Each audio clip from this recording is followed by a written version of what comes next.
अध्याय शुरू करने से पहले कहे जाने योग्य पंक्तियां। सर्वप्रथम मंगलाचरण मतलब शुभारंभ मंत्र। ओम पार्थाय प्रतिबोधितां भगवता नारायणेन स्वयं व्यासेन ग्रथितां पुराणमुनिना मध्ये महाभारतम् अद्वैतामृतवर्षिणीं भगवतीम् अष्टादशाध्यायिनीम् अम्ब त्वामनुसन्धधामि भगवद्गीते भवद्वेषिणीम्। हे भगवद्गीते, आप नारायण भगवान द्वारा अर्जुन को उपदेशित की गई, व्यास मुनि द्वारा ग्रंथित की गई, अद्वैत ज्ञान की अमृत वर्षा करने वाली देवी हैं। हम आपके पवित्र ज्ञान का ध्यान करते हैं जो मोह और अज्ञान का नाश करती है। श्रीमद् भगवद गीता कोई साधारण ग्रंथ नहीं, बल्कि श्री कृष्ण के मुख से निकली वो दिव्य वाणी है जो मनुष्य के हर प्रश्न का उत्तर देती है। हर अध्याय जीवन के एक विशेष पहलू को स्पर्श करता है। कभी वो हमें कर्म योग सिखाता है, कभी ज्ञान और कभी शरणागति की शक्ति। आइए इस अध्याय में भी उस अमृत वाणी को सुने, समझें और अपने जीवन में उतारें। मैं ये अध्याय न केवल सुनने के लिए बल्कि समझने, मनन करने और जीवन में उतारने के लिए पढ़ रहा हूँ। भगवद गीता केवल ग्रंथ नहीं, ये जीवन का मार्ग है और ये मेरा संकल्प है कि मैं इस मार्ग पर चलूंगा। भगवद गीता अध्याय 12 भक्ति योग। भक्ति योग कुल श्लोक 20। इस अध्याय में अर्जुन पूछते हैं कि क्या भगवान के निर्गुण निराकार स्वरूप की उपासना श्रेष्ठ है या सगुण साकार स्वरूप की। भगवान श्री कृष्ण उत्तर में कहते हैं कि दोनों मार्ग श्रेष्ठ हैं, लेकिन साकार भक्ति मार्ग सरल और हृदय को प्रिय है। श्लोक 1। अर्जुन उवाच एवं सततयुक्ता ये भक्तास्त्वां पर्युपासते ये चाप्यक्षरमव्यक्तम तेषां के योगवित्तमः। अर्जुन ने पूछा, जो सगुण रूप से आपकी उपासना करते हैं और जो निर्गुण अव्यक्त रूप की आराधना करते हैं, उनमें श्रेष्ठ कौन है। श्लोक 2। श्री भगवान उवाच मय्यावेश्य मनो ये माम नित्ययुक्ता उपासते श्रद्धया परयोपेताः ते में युक्त तमाह मताः। भगवान बोले, जो मेरा मन में चिंतन करते हुए सगुण रूप से भक्ति करते हैं, वे मुझे सबसे प्रिय और श्रेष्ठ भक्त हैं। ईश्वर का सगुण रूप मनुष्य के मन के अनुकूल है, इसलिए साकार भक्ति अधिक प्रिय है। श्लोक 3-5।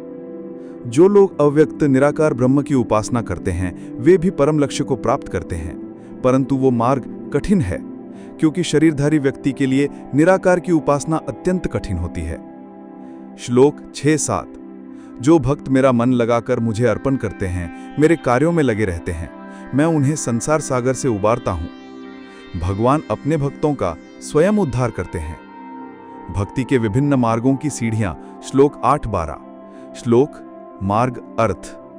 8। मन भगवान में लगाओ, ये श्रेष्ठ है। 9। अभ्यास योग करो, अभ्यास से भगवान का स्मरण। 10। मेरे लिए कर्म करो, सेवा से भक्ति। 11। त्याग करो, फल की इच्छा छोड़ो। 12। त्याग से शांति मिलती है, निष्काम कर्म का फल शांति है। श्लोक 13-19। भगवान को प्रिय भक्त के गुण। ये श्लोक अत्यंत प्रसिद्ध हैं। भगवान श्री कृष्ण उन गुणों को बताते हैं जो भक्त को प्रिय बनाते हैं। श्लोक 13। अद्वेष्टा सर्वभूतानां मैत्रः करुणा एवच निर्ममो निरहंकारः समदुःख सुख क्षमी।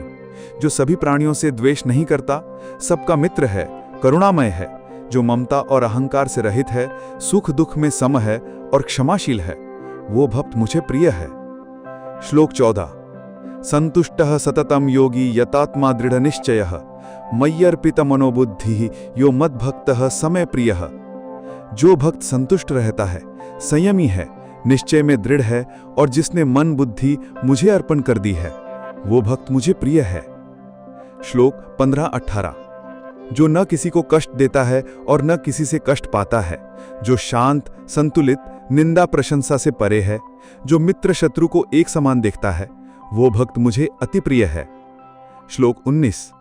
तुल्य निंदा स्तुतिर्मौनी संतुष्टः येन केनचित् अनिकेतः स्थिरमतिः भक्तिमान में प्रियो नरः। जो व्यक्ति निंदा प्रशंसा में समान है, अल्पभाषी है, किसी भी वस्तु में संतुष्ट है, जिसका कोई विशेष निवास नहीं है, जैसे सन्यासी, जिसकी बुद्धि स्थिर है, वो भक्त मुझे अत्यंत प्रिय है। श्लोक 20, अंतिम श्लोक। ये तु धर्म्यामृतम ये युक्तम यथोक्तम पर्युपासते श्रद्धाधाना मत परमा भक्तास्ते अतीव में प्रियाः। जो भक्त श्रद्धा और प्रेम से इस अमृत में धर्म का पालन करते हैं, वे मुझे अत्यंत प्रिय हैं। 1 अर्जुन विषाद योग। अर्जुन का विषाद और युद्ध भूमि में मोह। श्लोक 1 से 47 तक। श्लोक 1 धर्म क्षेत्रे कुरुक्षेत्रे समवेतायुयुत्सवः मामकाः पांडवाश्चैव किम कुर्वत संजय। धृतराष्ट्र बोले, हे संजय, धर्मभूमि कुरुक्षेत्र में एकत्रित युद्ध की इच्छा रखने वाले मेरे और पांडु के पुत्रों ने क्या किया? अंधे राजा धृतराष्ट्र ये जानना चाहते हैं कि युद्ध भूमि में उनके पुत्रों और पांडवों का क्या हाल हुआ। श्लोक 2 दृष्ट्वा तु पांडवानीकं व्यूढ़ं दुर्योधनस्तदा आचार्यम उपसंगम्य राजा वचनमब्रवीत। संजय बोले, जब राजा दुर्योधन ने पांडवों की सेना को युद्ध के लिए व्यवस्थित देखा, तो वह द्रोणाचार्य के पास जाकर ये वचन कहता है। दुर्योधन युद्ध से पहले पांडवों की सेना को देखकर चिंता करता है और अपने गुरु से रणनीति पर चर्चा करता है। श्लोक 3 से 11 तक। दुर्योधन गुरु द्रोण को पांडवों की सेना और उनके वीर योद्धाओं की जानकारी देता है। मुख्य योद्धा भीम, अर्जुन, द्रुपद पुत्र धृष्टद्युम्न, शिखंडी, घटोत्कच, अभिमन्यु। कौरव पक्ष में भीष्म, कर्ण, कृपाचार्य, अश्वत्थामा, विकर्ण। दुर्योधन अपनी सेना की मजबूती गिनाता है, लेकिन साथ ही पांडवों की सेना से भयभीत भी है। श्लोक 12 तस्य संजनयन हर्षम कुरु वृद्धः पितामहः सिंहनादम विनद्य उच्चैः शंखम दध्मौ प्रतापवान। कुरुवंश के वृद्ध पितामह भीष्म ने हर्ष उत्पन्न करते हुए सिंहनाद किया और ऊंचे स्वर में शंख बजाया। भीष्म का शंखनाद युद्ध की शुरुआत का संकेत है। श्लोक 13 से 19 तक। शंखनाद का वर्णन। सभी योद्धा अपने अपने शंख बजाते हैं। मुख्य शंख हैं अर्जुन, देवदत्त, भीम, पौंड्र, युधिष्ठिर, अनंत विजय, नकुल, सुघोष, सहदेव, मणिपुष्पक, श्री कृष्ण, पांचजन्य। युद्ध का माहौल पूरी तरह तैयार है। दोनों पक्षों से उत्साह और गर्जना का वातावरण बनता है। श्लोक 20 से 23 तक। अर्जुन श्री कृष्ण से कहते हैं कि रथ को दोनों सेनाओं के बीच ले चलो। अर्जुन सभी योद्धाओं को देखना चाहता है जो उनके विरुद्ध युद्ध करने आए हैं। श्लोक 24 से 25 तक। श्री कृष्ण अर्जुन के कहने पर रथ को सेनाओं के बीच ले जाते हैं, जहां अर्जुन अपने कुटुंबियों को देखता है। श्लोक 26 से 27 तक। तत्रापश्यत् स्थितान् पार्थः पितृनथ पितामहान् आचार्यान् मातुलान् भ्रातॄन् पुत्रान् पौत्रान् सखींस् तथा श्वसुरान् सुहृदश्चैव सेनयोरुभयोरपि। अर्जुन ने वहां दोनों सेनाओं में खड़े अपने पितरों, पितामहों, गुरुओं, मामाओं, भाइयों, पुत्रों, पौत्रों, मित्रों, ससुर और शुभचिंतकों को देखा। अर्जुन को जब अपने ही सगे संबंधी युद्ध के लिए खड़े दिखाई देते हैं, तब उसका मन विचलित हो जाता है। श्लोक 28 से 30 तक। अर्जुन का मन क्लेश से भर जाता है। वह युद्ध करने से मना करता है। अर्जुन कहता है कि मेरे हाथ कांप रहे हैं, शरीर थरथरा रहा है और मैं युद्ध नहीं करना चाहता। मेरे लिए अपने संबंधियों को मारना पाप है। श्लोक 31 से 35 तक। अर्जुन युद्ध के परिणामों से डरता है। अधर्म, कुल विनाश, अपयश। अर्जुन को लगता है कि युद्ध से कुल का नाश होगा, समाज का धर्म नष्ट होगा और स्त्रियां भ्रष्ट होंगी। श्लोक 36 से 43 तक। अर्जुन कहता है, भले ही वे मुझे मार दें, मैं उन्हें नहीं मार सकता। अर्जुन का मन पूरी तरह से मोह में डूब चुका है। धर्म और अधर्म में फर्क समझ नहीं पा रहा। श्लोक 44 से 45 तक। अर्जुन कहता है, युद्ध से प्राप्त राज्य, सुख और जीवन तक मुझे नहीं चाहिए। मैं शस्त्र छोड़ देना चाहता हूं और युद्ध नहीं करूंगा। श्लोक 47, अंतिम श्लोक। संजय बोले, ऐसा कहकर अर्जुन रणभूमि में अपने रथ पर बैठ गया और अपने धनुष बाण को त्याग दिया। उसका मन शोक से व्याकुल हो गया। अर्जुन पूर्णतः मोह में डूब चुका है। वह शस्त्र त्याग देता है और युद्ध से पीछे हट जाता है। अध्याय 2, अर्जुन की करुणा और कृष्ण का ज्ञान प्रवचन। श्लोक 1 से 72 तक। श्लोक 1। तम तथा कृपयाविष्टम् अश्रुपूर्णाकुलेक्षणं विषीदन्तमिदं वाक्यम् उवाच मधुसूदनः। उस समय करुणा से अभिभूत, आंसुओं से भरी आंखों वाले और अत्यंत शोकाकुल अर्जुन से मधुसूदन यानी श्री कृष्ण ने यह वचन कहा। श्री कृष्ण अर्जुन की मनःस्थिति को समझते हुए उसे ज्ञान का उपदेश देने की तैयारी करते हैं।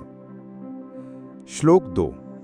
श्री भगवान उवाच कुतस्त्वाकश्मलमिदं विषमे समुपस्थितम् अनार्यजुष्टमस्वर्ग्यम् अकीर्तिकरमर्जुन। हे भगवान श्री कृष्ण बोले, हे अर्जुन, यह मोह तुझ पर कैसे छा गया? न यह आर्यों के योग्य है, न स्वर्ग देने वाला और न ही कीर्ति को बढ़ाने वाला है। कायरता, मोह और भ्रम योद्धा के लिए कलंक है। श्री कृष्ण अर्जुन को झकझोरकर जगाना चाहते हैं। श्लोक 3। क्लैब्यमास्मगमः पार्थ नैतत्त्वयुपपद्यते क्षुद्रं हृदय दौर्बल्यं त्यक्त्वोत्तिष्ठ परन्तप। हे पार्थ, तू नपुंसकता को मत धारण कर, यह तुझ पर शोभा नहीं देता। इस तुच्छ हृदय की दुर्बलता को त्याग कर उठ खड़ा हो, हे शत्रु विनाशक। श्री कृष्ण अर्जुन को कर्तव्य की याद दिलाकर उसे धर्म युद्ध के लिए प्रेरित करते हैं। यहां से ज्ञान और आत्मा का विस्तार प्रारंभ होता है। आगे के श्लोकों में श्री कृष्ण आत्मा अजर अमर है, ये सिद्ध करते हैं। श्लोक 11। श्री भगवान उवाच अशोच्यानन्वशोचस्त्वं प्रज्ञवादांश्च भाषसे गतासु न गतासूंश्च नानुशोचन्ति पंडिताः। तू जिनके लिए शोक कर रहा है वे शोक के योग्य नहीं हैं, और तू ज्ञानी की बातें कर रहा है। जो ज्ञानी हैं वे न मृत व्यक्ति के लिए शोक करते हैं न जीवित के लिए। असली ज्ञानी जानता है कि आत्मा न मरती है न जन्म लेती है, इसलिए मृत्यु पर शोक करना अज्ञान का चिन्ह है। श्लोक 12। न त्वेवाहं जातु नासं न त्वं नेमे जनाधिपाः न चैव न भविष्यामः सर्वे वयमतो परम। न तो ऐसा कभी हुआ कि मैं नहीं था, न तुम नहीं थे, न ये राजा नहीं थे, और न ऐसा होगा कि आगे हम सब नहीं रहेंगे। आत्मा नित्य है, शरीर बदलता है, पर आत्मा सदा बनी रहती है। यहां से आत्मा की महिमा पर केंद्रित श्लोक पढ़ें। श्लोक 13 से 30 तक। प्रसिद्ध श्लोक 13। देहिनोऽस्मिन् यथा देहे कौमारं यौवनं जरा तथा देहांतर प्राप्तिः धीरः तत्र न मुह्यति। जैसे इस शरीर में बाल्यावस्था, युवावस्था और वृद्धावस्था आती है, वैसे ही मृत्यु के बाद आत्मा दूसरे शरीर को प्राप्त करती है। ज्ञानी पुरुष इसमें भ्रमित नहीं होते। जैसे कपड़े बदलते हैं वैसे ही आत्मा शरीर बदलती है, इसमें कोई शोक नहीं। महत्वपूर्ण आत्मा संबंधी श्लोक 20।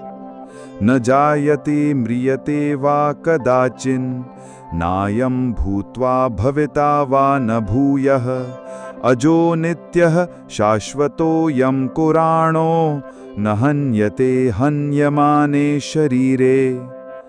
आत्मा न कभी जन्म लेती है न मरती है, न यह कभी उत्पन्न हुई थी न होगी। यह अजन्मा, नित्य, शाश्वत और पुरातन है। शरीर नष्ट होने पर भी आत्मा नष्ट नहीं होती। मृत्यु केवल शरीर की होती है, आत्मा सदा रहती है। यही गीता का मूल तत्व है। नियम सिद्धांत श्लोक 27। जातस्य हि ध्रुवो मृत्युर्ध्रुवं जन्ममृतस्य च तस्मादपरिहार्ये अर्थे न त्वं शोचितुमर्हसि। जो जन्मा है उसकी मृत्यु निश्चित है, और जो मरा है उसका जन्म भी निश्चित है। अतः जिस बात को बदला नहीं जा सकता उसके लिए शोक करना उचित नहीं। मृत्यु और जन्म का चक्र अनिवार्य है, उस पर दुखी होने का कोई अर्थ नहीं। कर्मयोग का आरंभ श्लोक 47। कर्मण्येवाधिकारस्ते मा फलेषु कदाचन मा कर्म फल हेतुर्भूर्मा ते संगः अस्त्वकर्मणि। तेरा अधिकार केवल कर्म करने में है, फल में नहीं। इसलिए तू कर्म फल का कारण मत बन, और न ही अकर्म यानी कर्म न करने में तेरी आसक्ति हो। कर्तव्य करते जाओ, फल की चिंता मत करो। यही गीता का कर्मयोग है। मन की शांति श्लोक 70। आपूर्यमाणम अचलम प्रतिष्ठम समुद्रमापः प्रविशन्ति यद्वत् तद्वत् कामा यम प्रविशन्ति सर्वे स शान्तिमाप्नोति न कामकामी।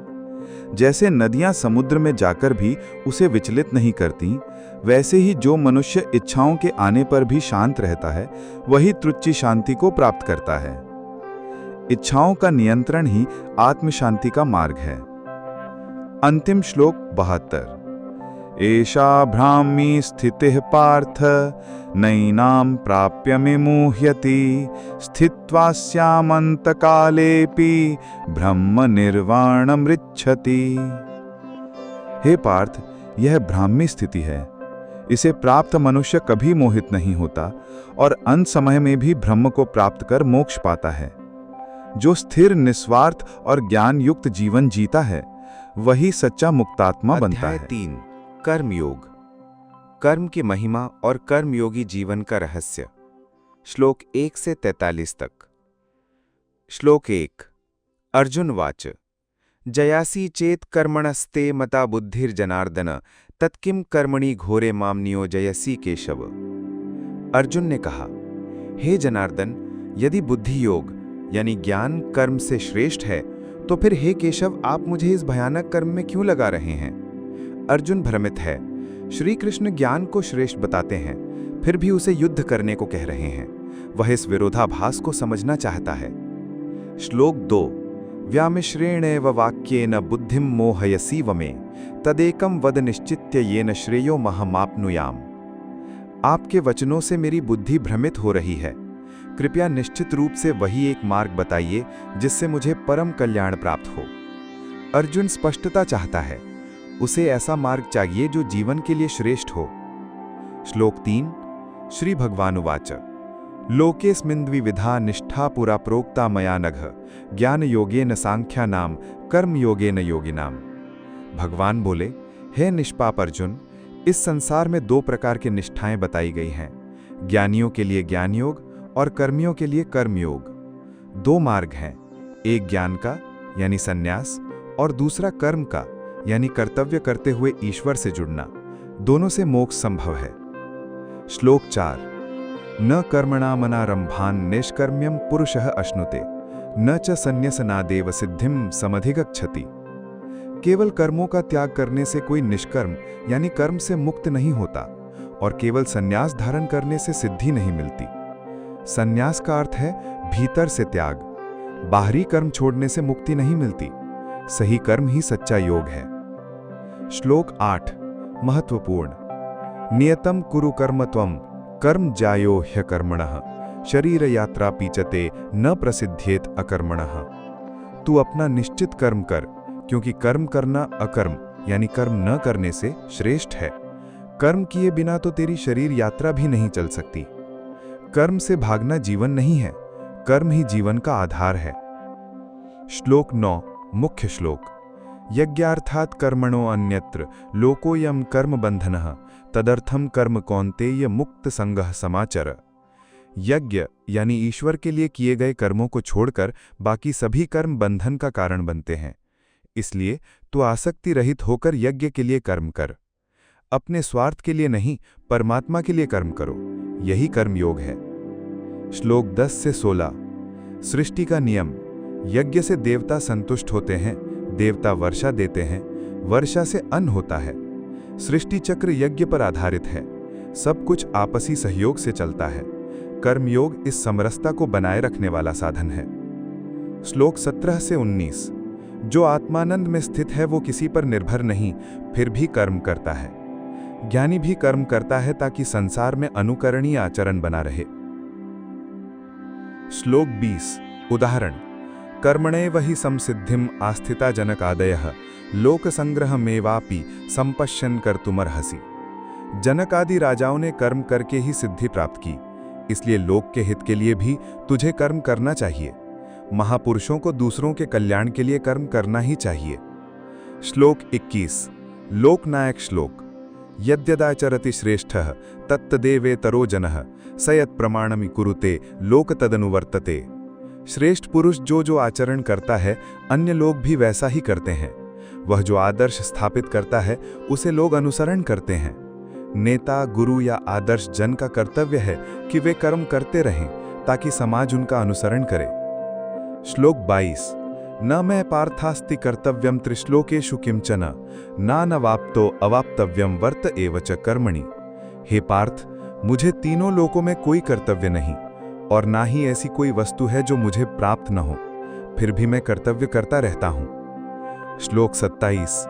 प्रकृतेः क्रियमाणानि गुणैः कर्माणि सर्वशः अहंकार विमूढ़ात्मा कर्ता अहम इति मन्यते।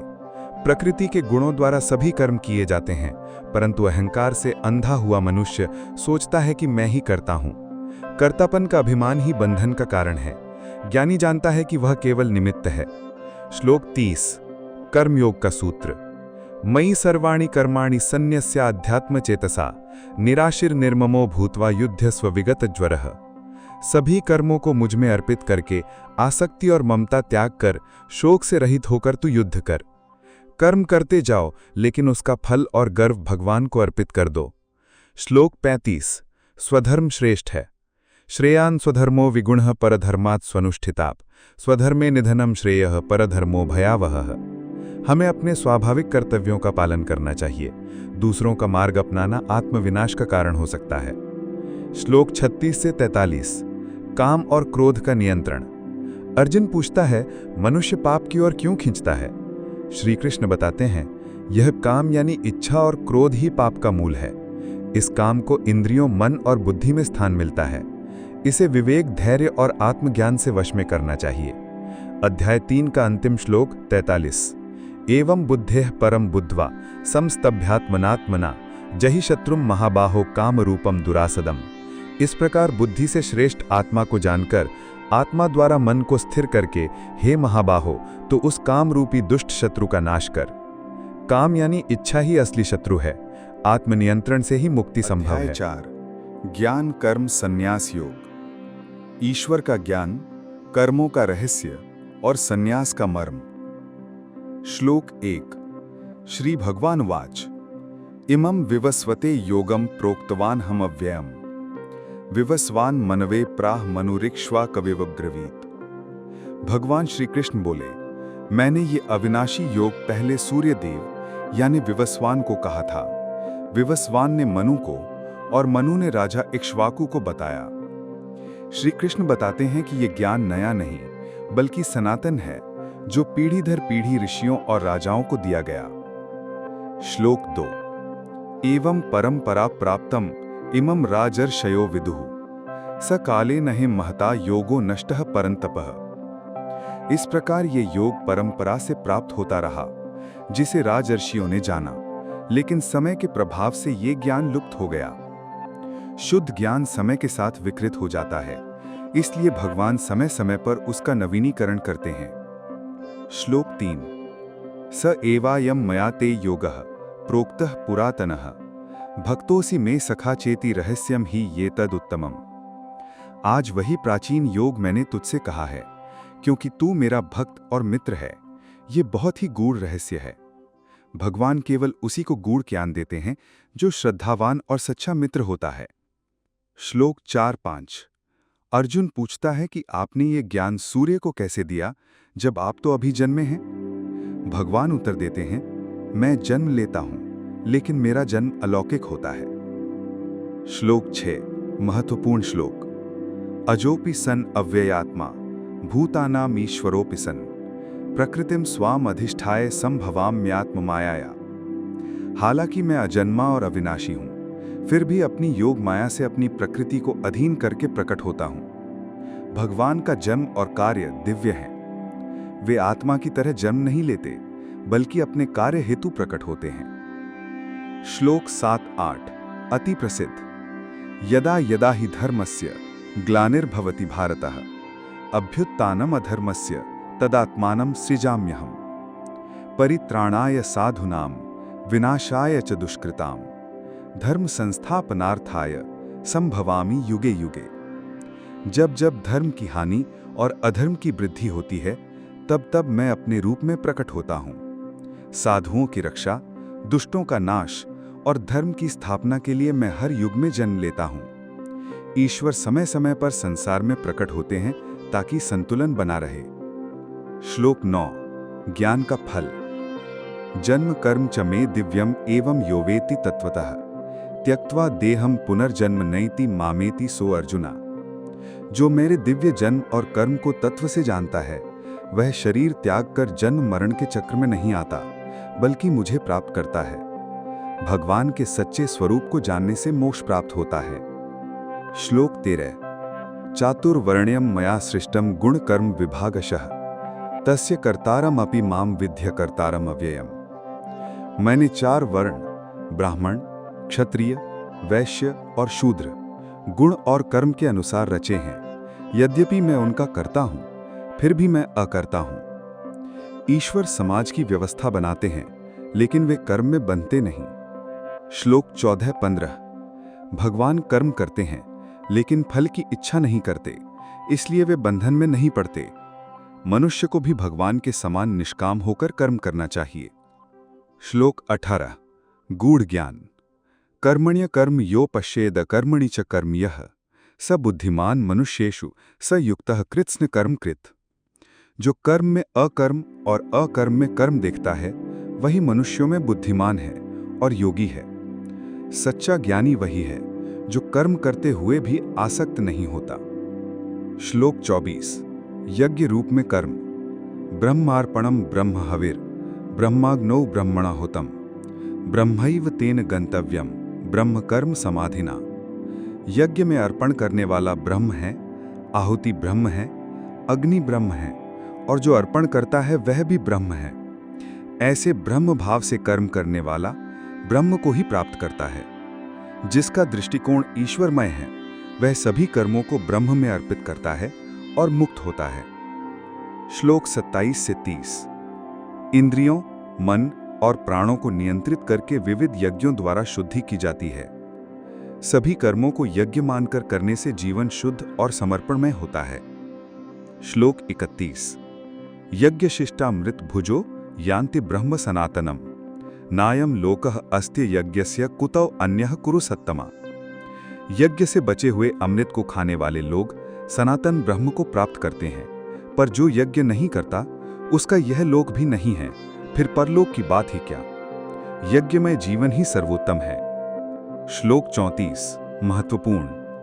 तद विद्धि प्रणिपातेन परिप्रश्नेन सेवया उपदेश्यन्ति ते ज्ञानम ज्ञानिनः तत्वदर्शिनः। उस ज्ञान को तू विनम्रता पूर्वक प्रश्न पूछकर, सेवा करके और समर्पण से जान। ज्ञानी जन तुझे वह तत्व ज्ञान सिखाएंगे। ज्ञान गुरु से विनम्रता भाव से ही प्राप्त होता है, अहंकार से नहीं। श्लोक 36 ज्ञान की शक्ति। अपि च दसि पापेभ्य सर्वेभ्य पापकृत्तमः सर्वं ज्ञानप्लवेनैव वृजनं संतरिष्यसि। यदि तू सभी पापियों में भी सबसे बड़ा पापी हो, तो भी ज्ञान की नाव से तू पाप के समुद्र को पार कर जाएगा। सच्चा ज्ञान जीवन को बदल सकता है, चाहे कितना भी बड़ा पाप क्यों ना हो। श्लोक 37 यथैधांसि समिद्धोग्निः भस्मसात कुरुते अर्जुना, ज्ञानाग्नि ही सर्व कर्माणि भस्मसात कुरुते तथा। जैसे प्रज्वलित अग्नि ईंधन को भस्म कर देती है, वैसे ही ज्ञान की अग्नि सभी कर्मों को भस्म कर देती है। ज्ञान ही असली मोक्षदायी अग्नि है। श्लोक 39-40। श्रद्धावान लभते ज्ञानम तत्परः संयतेन्द्रिय, ज्ञानम लब्ध्वा पराम शांतिम अचिरेणाधिगच्छति, अज्ञश्चाश्रद्धानश्च संशयात्मा विनश्यति। श्रद्धावान इंद्रियों को वश में रखने वाला और एकाग्र व्यक्ति ज्ञान को प्राप्त करता है और शीघ्र ही शांति को प्राप्त करता है। लेकिन जो अविश्वासी और संदेहात्मा होता है वह नष्ट हो जाता है। श्रद्धा और आत्मनियंत्रण से ही ज्ञान प्राप्त होता है। संदेह नाशक है। श्लोक 42, अंतिम श्लोक। तस्मादज्ञान संभूतम हृत्स्थम ज्ञानासिनात्मनः, छित्वैनम संशयम योगमातिष्ठोत्तिष्ठ भारतः। इसलिए अपने हृदय में उत्पन्न अज्ञान से उत्पन्न संशय को आत्मज्ञान की तलवार से काटकर तू योग में स्थित हो जा और उठ खड़ा हो, हे भारत। श्री कृष्ण अर्जुन को आदेश देते हैं, अब संदेह छोड़ो, ज्ञान को धारण करो और युद्ध के लिए खड़े हो जाओ। अध्याय 5, संन्यास योग। कर्म संन्यास और कर्म योग का तुलनात्मक ज्ञान। श्लोक 1। अर्जुन उवाच संन्यासम कर्मणाम कृष्ण पुनर्योगम च शंससि, यच्छ्रेयम एतयोरेकम तन्मे ब्रूहि सुनिश्चितम। अर्जुन बोले, हे कृष्ण, आप कभी कर्मों के संन्यास की तो कभी कर्म योग की प्रशंसा करते हैं। इन दोनों में जो श्रेष्ठ है कृपा करके स्पष्ट रूप से बताइए। अर्जुन भ्रमित है कि उसे क्या करना चाहिए, संन्यास या कर्म करते रहना। वह श्री कृष्ण से स्पष्ट मार्गदर्शन मांगता है। श्लोक 2। श्री भगवानुवाच संन्यासः कर्मयोगश्च निःश्रेयसकरावुभौ, तयोस्तु कर्म संन्यासात् कर्मयोगो विशिष्यते।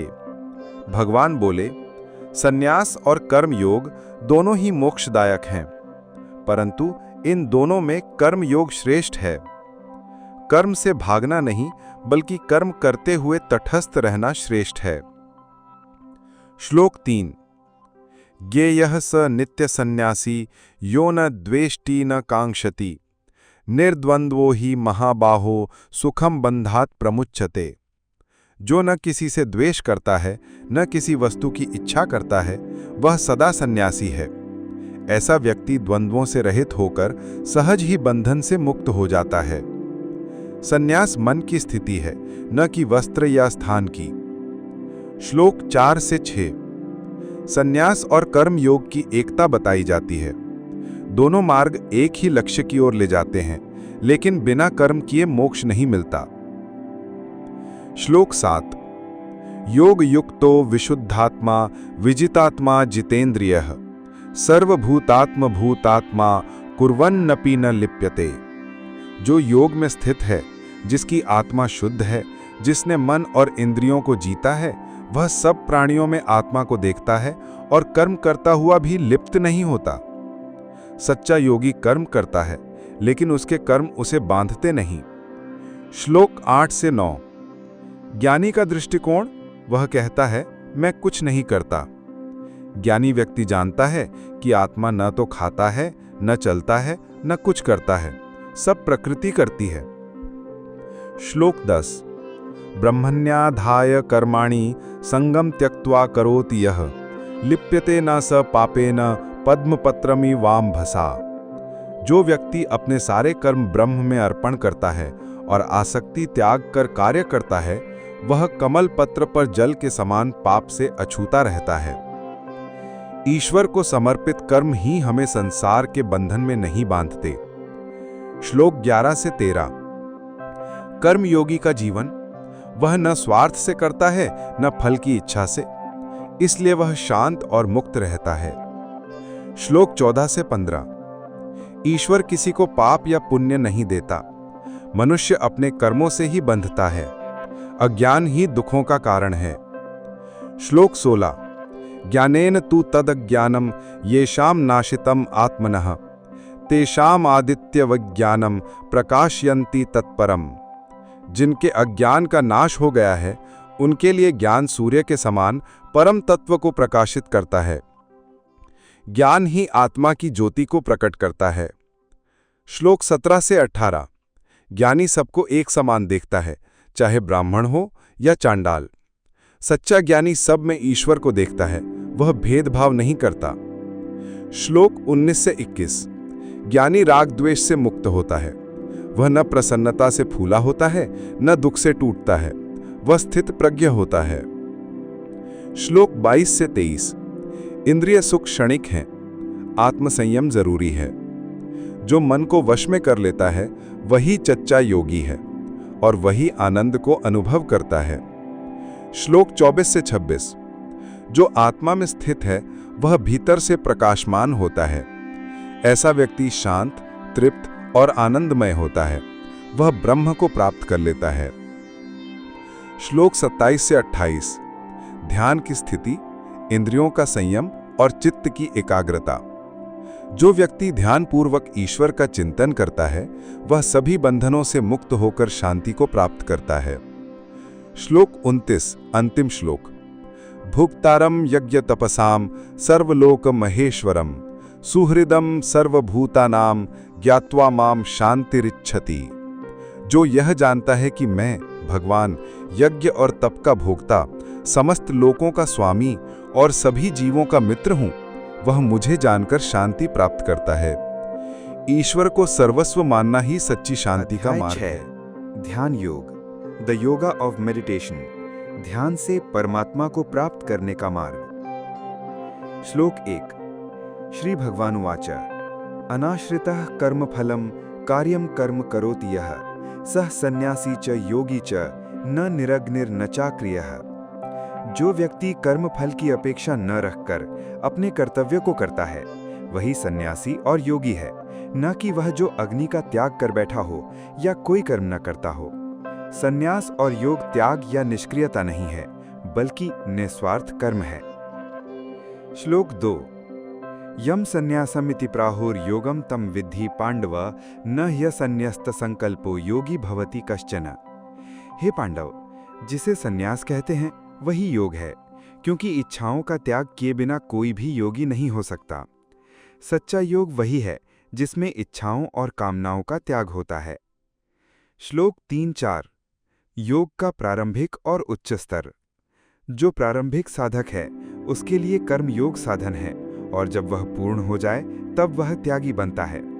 पहले कर्म करो, फिर धीरे धीरे आसक्ति से मुक्त होकर ध्यान में स्थित हो जाओ। श्लोक 5। उद्धरेदात्मनात्मानं नात्मानम् अवसादयेत आत्मैव यात्मनो बंधुरात्मैव रिपुरात्मनः। मनुष्य को चाहिए कि वह अपने आप से अपना उद्धार करे, स्वयं को पतन की ओर ना ले जाए, क्योंकि आत्मा ही आत्मा की मित्र है और आत्मा ही आत्मा की शत्रु। स्वयं ही अपने उद्धारक बनो, दूसरों पर निर्भर मत रहो। श्लोक 6 से 9। जो आत्मा को जीत लेता है वह सुख और दुख, मित्र और शत्रु में सम रहता है। योगी वह है जो समदर्शी है, उसे न किसी से राग है न द्वेष। श्लोक 10। योगी युञ्जीत सततमात्मानं रहसि स्थितः एकाकी यतचुप्तात्मा निराशीर अपरिग्रह। योगी को चाहिए कि वह एकांत में अकेले मन और इंद्रियों को वश में कर निस्वार्थ और अपरिग्रही होकर आत्मा में ध्यान लगाए। ध्यान की सबसे बड़ी शर्त एकाग्रता, त्याग और शुद्ध मन। श्लोक 11 से 14। ध्यान करने की विधि।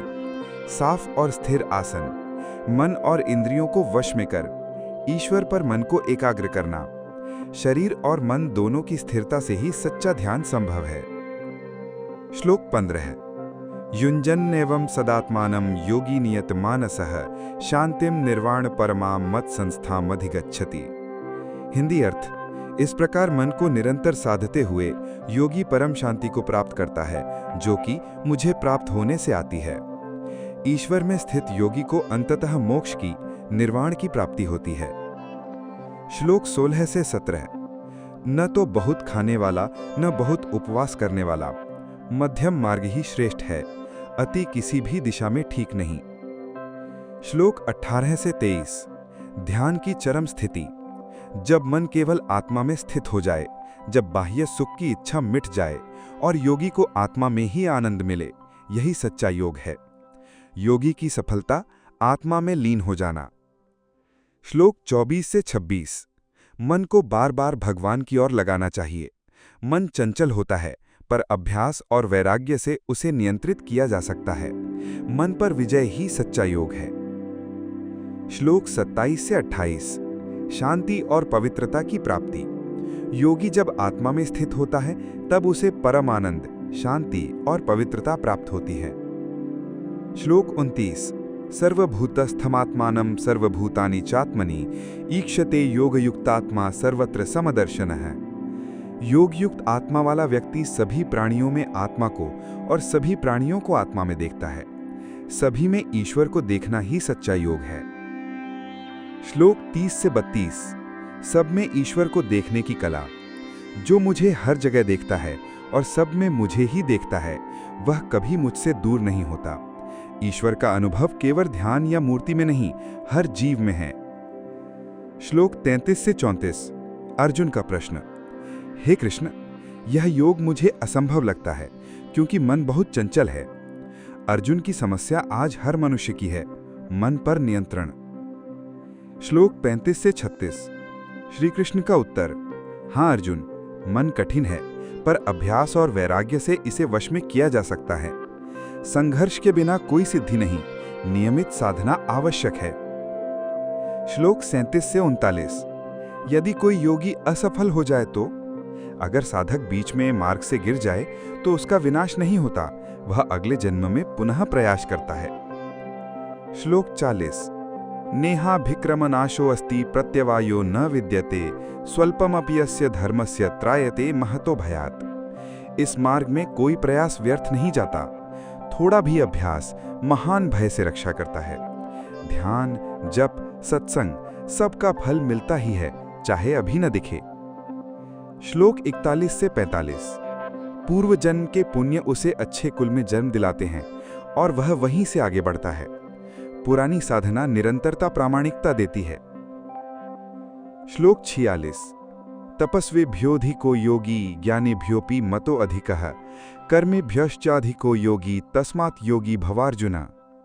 योगी तपस्वी से श्रेष्ठ है, ज्ञानियों से भी श्रेष्ठ है और कर्मियों से भी श्रेष्ठ है।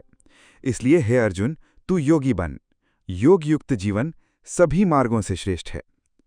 श्लोक 47। अंतिम श्लोक। योगी नामपि सर्वेषां मद्गते नान्तरात्मना श्रद्धावान भजते यो माम स मे युक्ततमो मतः। सभी योगियों में जो श्रद्धा और प्रेम पूर्वक मुझे निरंतर स्मरण करता है, वह मुझसे अत्यंत जुड़ा हुआ है और वही श्रेष्ठ योगी है।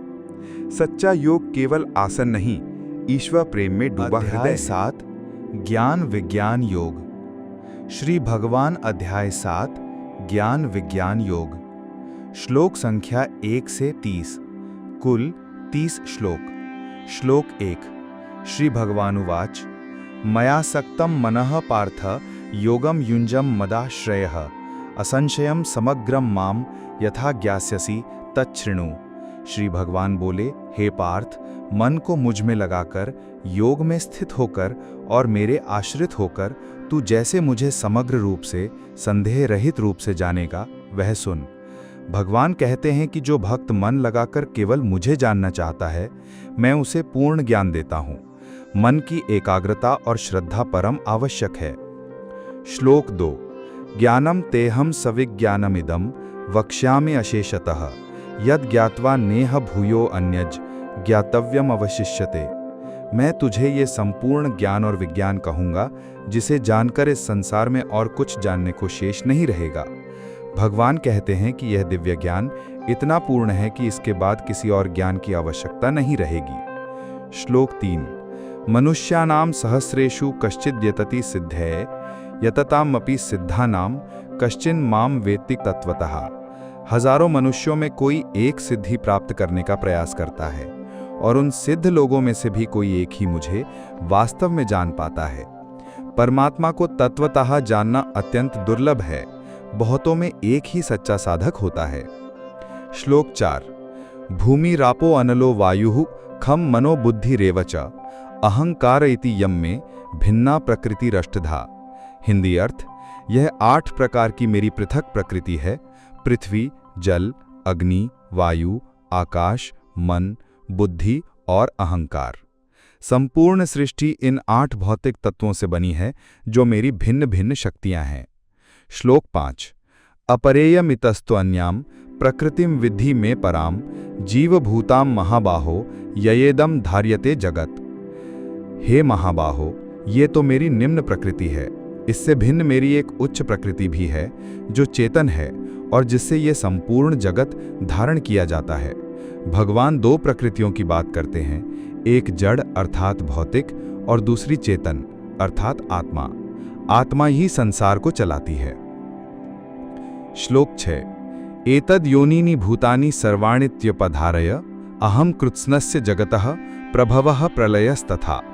समस्त प्राणी इन दोनों प्रकृतियों से ही उत्पन्न होते हैं। जान लो कि मैं ही इस संपूर्ण सृष्टि का आदि और अंत हूँ। भगवान ही सबका कारण है, वे ही सृजन और संहार करते हैं। श्लोक 7। मत्तः परतरम नान्यत् किंचिदस्ति धनंजय मयि सर्वमिदं प्रोतम सूत्रे मणिगणा इव। हे धनंजय, मुझसे बढ़कर कोई और सत्य नहीं है। जैसे मणियों की माला में धागा होता है, वैसे ही सारा जग मुझसे बंधा हुआ है। भगवान ही सबके केंद्र में हैं, वे अदृश्य होकर भी सबको धारण किए हुए हैं। श्लोक 8 से 11। यहाँ भगवान अपने विभिन्न स्वरूपों का वर्णन करते हैं, जैसे मैं जल में रस हूँ, चंद्र सूर्य में प्रकाश, वेदों में ओंकार, आकाश में शब्द, मनुष्यों में पुरुषत्व, बलवानों में शक्ति इत्यादि। ईश्वर सर्वत्र व्याप्त हैं, लेकिन केवल ज्ञानी ही उन्हें हर रूप में पहचानते हैं। श्लोक 12 से 15। यहाँ भगवान बताते हैं कि तीनों गुण सत्व, रज और तम मुझसे ही उत्पन्न होते हैं, परंतु मैं उनमें नहीं रहता। माया के कारण मनुष्य मुझ तक नहीं पहुंच पाते। मोह, द्वेष और आसक्ति लोगों को मुझे जानने से रोकते हैं। श्लोक 16 से 19। 4 प्रकार के भक्त मेरी शरण में आते हैं: संकट में पड़े हुए, ज्ञान की खोज करने वाले, धन के इच्छुक, ज्ञानी। भगवान कहते हैं कि ज्ञानी भक्त सबसे श्रेष्ठ है, क्योंकि वह मुझसे एकाकार हो जाता है। श्लोक 20 से 23। जो लोग अन्य देवताओं की पूजा करते हैं, वे भी मुझे ही पूजते हैं, परंतु अविवेक के कारण अप्रत्यक्ष रूप से। सभी पूजा मुझे ही प्राप्त होती है, चाहे वह किसी रूप में हो, लेकिन ज्ञानी मुझे ही सर्वोच्च मानते हैं। श्लोक 24 से 26। मूर्ख लोग मुझे शरीरधारी मानते हैं और मेरी वास्तविक दिव्यता को नहीं पहचानते। भगवान अजन्मा और अविनाशी हैं, लेकिन माया में फंसे लोग उन्हें केवल मानव समझते हैं। श्लोक 27 से 30। सभी जीव मोह और द्वंद्व में फंसकर जन्म लेते हैं, लेकिन जो मेरे शरणागत होते हैं, वे सब पापों से मुक्त हो जाते हैं और मुझे अंत में प्राप्त करते हैं। ईश्वर का स्मरण और भक्ति करने वाले ही मृत्यु के समय उन्हें प्राप्त कर पाते हैं। 8 अक्षर ब्रह्म योग। कुल श्लोक 28। श्लोक 1। अर्जुन उवाच किम तद् ब्रह्म किमध्यात्मं किम कर्म पुरुषोत्तम अधिभूतम च किम प्रोक्तम अधिदैवम किमुच्यते। अर्जुन ने पूछा, हे पुरुषोत्तम, वह ब्रह्म क्या है, अध्यात्म क्या है, कर्म क्या है, अधिभूत और अधिदैव किसे कहते हैं। अर्जुन गूढ़ विषयों पर भगवान से स्पष्ट ज्ञान चाहते हैं। आत्मा, ब्रह्म, कर्म और देवताओं की प्रकृति।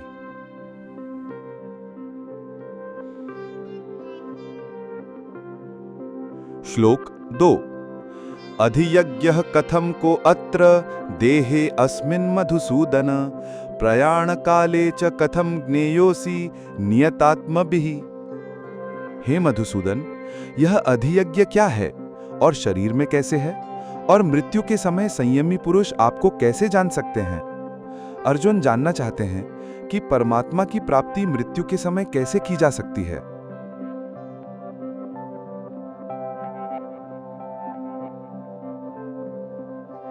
श्लोक 3। श्री भगवानुवाच अक्षरं ब्रह्म परमं स्वभावो अध्यात्ममुच्यते भूतभावोद्भवो करो विसर्गस्कर्म संगितः। भगवान बोले, अविनाशी ब्रह्म परम तत्व है। आत्मा को अध्यात्म कहते हैं और भूतों की उत्पत्ति करने वाला कार्य कर्म कहलाता है। परमात्मा ही ब्रह्म है, आत्मा उसकी चेतन शक्ति है और संसार की उत्पत्ति उसकी क्रिया है।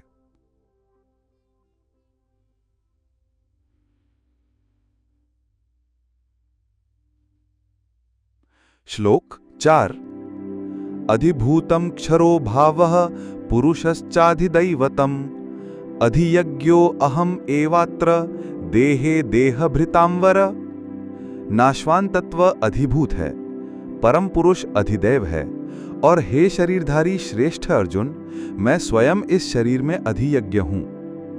ईश्वर हर रूप में व्याप्त हैं, पदार्थों में, देवों में और यज्ञ के मूल में।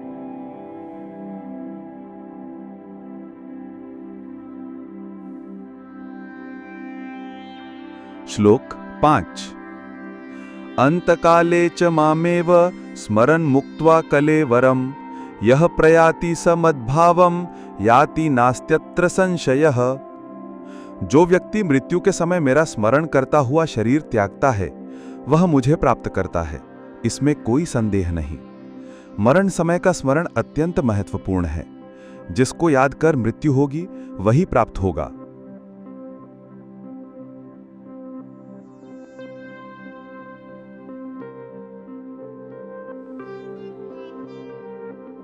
श्लोक 6। यम यम वापि स्मरन् भावं त्यजति अन्ते कलेवरं तम तमेवैति कौन्तेय सदा तद्भाव भावितः। जो भाव मरण समय स्मरण में रहता है, वही प्राणी को प्राप्त होता है। मृत्यु के समय जो अंतिम स्मरण है, वही उसका अगला जन्म तय करता है। राजविद्या राजगुह्य योग। कुल श्लोक 34। श्लोक 1। श्री भगवानुवाच इमं तु ते गुह्यतमं प्रवक्ष्याम्यनसूयवे ज्ञानं विज्ञानसहितं यज्ञात्वा मोक्षसे शुभात्। भगवान बोले, हे अर्जुन, अब मैं तुझसे अत्यंत गोपनीय ज्ञान विज्ञान सहित बताऊंगा, जिसे जानकर तू समस्त अशुभों से मुक्त हो जाएगा। यह अध्याय आत्मा को परमात्मा से जोड़ने वाला राजमार्ग है। इसे वही समझ सकता है जो ईर्ष्या रहित और श्रद्धालु हो। श्लोक 2। राजविद्या राजगुह्यम पवित्रमिदमुत्तमं प्रत्यक्षावगमं धर्म्यं सुसुखं कर्तुमव्ययम्। यह ज्ञान राजाओं का ज्ञान है, परम गोपनीय है, अत्यंत पवित्र, प्रत्यक्ष अनुभव करने योग्य, धर्मयुक्त और करना सहज है। भगवान का भक्ति मार्ग सरल है, इसमें कोई जटिलता नहीं। जो अपनाता है वही धन्य होता है। श्लोक 3। अश्रद्धाधानाः पुरुषाः धर्मस्यास्य परन्तप अप्राप्य मां निवर्तन्ते मृत्यु संसारवर्त्मनि। जो श्रद्धा नहीं रखते, वे इस धर्म को प्राप्त नहीं कर पाते और मृत्यु के संसार में भटकते रहते हैं। श्रद्धा के बिना ईश्वर प्राप्त नहीं होते। यह मार्ग केवल विश्वासियों के लिए है। श्लोक 4। मया ततमिदं सर्वं जगदव्यक्तमूर्तिना मत्स्थानि सर्वभूतानि न चाहं तेष्वस्थितः। मैं इस संपूर्ण जगत में अपनी अव्यक्त मूर्ति से व्याप्त हूँ। समस्त जीव मुझ में स्थित हैं, परंतु मैं उनमें नहीं हूँ। ईश्वर सब में है, लेकिन माया से बंधे नहीं हैं। वे परम स्वतंत्र हैं। श्लोक 5। न च मत्स्थानि भूतानि पश्य मे योगमैश्वरम् भूतभृन्न च भूतस्थो ममात्मा भूत भावनः। वास्तव में ये प्राणी मुझ में स्थित नहीं है। मेरी योग माया को देख, मैं सबको धारण करता हूं, फिर भी उनमें नहीं रहता। यह भगवान की दिव्य शक्ति है। वे सब में हैं, फिर भी सबके पार हैं। श्लोक 6 से 10। भगवान कहते हैं, सभी जीव सृष्टि के आरंभ में मुझ में लीन होते हैं और अंत में फिर सृजन होते हैं। मैं ही सृष्टि का कर्ता हूं, परंतु मुझ पर कोई कर्म फल नहीं चढ़ता। परमात्मा कर्म रहित होकर भी सब कर्मों के कारण हैं। यह उनका चमत्कार है। श्लोक 11। अवजानन्ति मां मूढ़ाः मानुषीं तनुमाश्रितं परं भावमजानन्तो मम भूतमहेश्वरम। मूर्ख जन मेरी मानुषी देह को देखकर मुझे तुच्छ समझते हैं, वे मेरे दिव्य स्वरूप को नहीं समझते। ईश्वर को साधारण मानव समझना सबसे बड़ी भूल है। श्लोक 12 से 15। आसुरी वृत्ति वाले मेरी निंदा करते हैं, भक्तजन श्रद्धा, प्रेम और कीर्तन द्वारा मेरी भक्ति करते हैं। संसार में दो प्रवृत्तियां हैं, एक जो ईश्वर को नकारती है और एक जो उन्हें समर्पित होती है। श्लोक 16 से 19। भगवान कहते हैं, मैं ही यज्ञ हूं, मैं ही मंत्र हूं, मैं ही औषधि हूं, मैं ही अग्नि और घी हूं, मैं ही इस ब्रह्मांड का जन्मदाता और पालक हूं। जो कुछ भी शुभ है, पवित्र है, दिव्य है, वह सब भगवान का ही स्वरूप है। श्लोक 20 से 23। स्वर्ग की कामना करने वाले मुझे छोड़कर इंद्रादि देवताओं की पूजा करते हैं, पर वे पुण्य समाप्त होते ही पुनः धरती पर आ जाते हैं। स्वर्ग भोग का मार्ग है, मोक्ष नहीं। केवल भगवान की भक्ति ही मोक्ष देती है। श्लोक 24 से 26।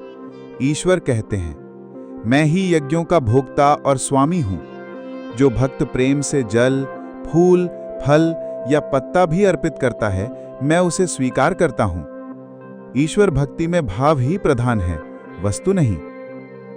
श्लोक 27। यत् करोषि यदश्नासि यज्जुहोषि यद्ददासि यत् तपस्यसि कौन्तेय तत्कुरुष्व मदर्पणम्। जो भी तू करता है, खाता है, अर्पण करता है, दान देता है, तप करता है, सब मुझे अर्पण कर। ईश्वर को जीवन का केंद्र बना दो तो कर्म बंधन नहीं बांधते। श्लोक 28। एवं त्यक्त्वा फलं कर्मणि स नित्य सन्यासी संसार बंधात प्रमुच्यते। इस प्रकार कर्मों के फल को त्याग कर मनुष्य संसार के बंधन से मुक्त हो जाता है। निष्काम भाव से किया गया कर्म आत्मा को मुक्त करता है। श्लोक 29। समो अहम सर्वभूतेषु न मे द्वेष्योस्ति न प्रियः ये भजन्ति मां भक्त्या मयि ते तेषु चाप्यहम्। मैं सभी जीवों में सम हूं, न कोई मुझे प्रिय है न कोई अप्रिय, परंतु जो मुझे प्रेम से भजते हैं मैं उनमें हूं और वे मुझ में। ईश्वर न्यायी हैं लेकिन भक्त वत्सल भी हैं। श्लोक 30-31। ईश्वर कहते हैं, यदि कोई व्यक्ति अत्यंत पापी भी मेरा भजन करता है तो वह शीघ्र ही धर्मात्मा बन जाता है। वह निश्चय से शांति और मोक्ष प्राप्त करता है। कोई भी व्यक्ति चाहे जैसे भी हो, यदि वह सच्चे हृदय से भगवान का स्मरण करे तो उसे मोक्ष संभव है। श्लोक 32 और 33। स्त्रियां, वैश्य, शूद्र सभी मेरे शरणागत होकर मुझे प्राप्त कर सकते हैं, फिर ब्राह्मण और ज्ञानी तो और भी सरलता से। ईश्वर प्राप्ति के लिए जाति, लिंग या योग्यता बाधा नहीं है, बस भक्ति होनी चाहिए। श्लोक 34। मन्मना भव मद्भक्तो मध्याजी माम नमस्कुरु मामेवेश्यसि सत्यम ते प्रतिजाने प्रियोसि में। मुझ में मन लगाओ, मेरे भक्त बनो, मेरी पूजा करो और मुझे नमस्कार करो, तुम निश्चित रूप से मुझे प्राप्त करोगे। यह मेरा वचन है क्योंकि तुम मुझे प्रिया हो। ईश्वर का प्रेमी श्रद्धालु भक्त उनके लिए सबसे प्रिय होता है और वे उसे कभी नहीं छोड़ते। भगवद गीता अध्याय 11 विश्व रूप दर्शन योग। कुल श्लोक 55। इस अध्याय में भगवान श्री कृष्ण अर्जुन को अपना विराट यानी विश्व रूप दिखाते हैं, जो अत्यंत दिव्य, अनंत और महाशक्तिशाली है। यह रूप सबको भयभीत कर देता है क्योंकि इसमें सृजन, संहार और सत्ता तीनों का एक साथ समावेश होता है। श्लोक 1। अर्जुन उवाच मदनुग्रहाय परमं गुह्यं मध्यात्म संजितम यत्त्वयोक्तं वचस्तेन मोहोयं विगतो मम। अर्जुन बोले, आपने मेरे ऊपर कृपा करके जो आत्मा से संबंधित परम रहस्य बताया है, उससे मेरा मोह नष्ट हो गया है। अर्जुन अब ज्ञान की ओर जाग चुके हैं, लेकिन अब वे ईश्वर के पूर्ण रूप को देखना चाहते हैं। श्लोक 3-4। अर्जुन श्री कृष्ण से कहते हैं, आप जो कहते हैं कि आप देवताओं के भी परम कारण हैं, वह सब मैंने सुना। अब मैं आपसे प्रार्थना करता हूं कि यदि आप कृपा करें तो मुझे अपना दिव्य विराट रूप दिखाइए। श्लोक 5-8।